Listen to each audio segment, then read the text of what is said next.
আমি যা কান্না করি সব রিয়েল কান্না করি। রিয়েল? ভালো লাগে নাই, ওইরকম শান্তি পাই নাই। কারণ কারণ হচ্ছে বাচ্চা ছিল না, হাজবেন্ড ছিল না, মানুষের বাসায় ঈদ করা কি মানে শান্তি?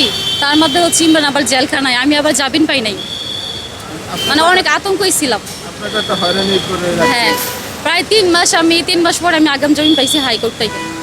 তাদের বিষয়ে কি বলবো, ওইটা হয়তো বিয়ের জন্য বলে, বিয়ে পাওয়ার জন্য বলে, অনলাইন জগৎ তো, এইটাও বিয়ের জন্যই করছে আমার মনে হয়। আচ্ছা, আপনাদের স্বামী স্ত্রীর মধ্যে যেটা আমি জানি যে ইমরান ভাই আপনাকে অনেক ভালোবাসে।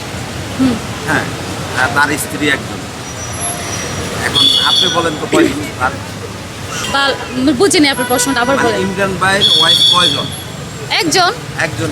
জি এটা আপনি সার্টিফিকেট দিলেন? হ্যাঁ, আমি একজন কারণ শুধু। পুরুষ তো 2টা বিয়ে করেও বলে আমার ওয়াইফ একটা। না, সে 2টা বিয়ে করবে না কখনো, আমার মনে হয় কখনো করবে না। যদি করতো তাহলে এত হয়রানি হওয়ার পরও, জেল কাটার পরও কিন্তু সে বিয়ে করে নাই।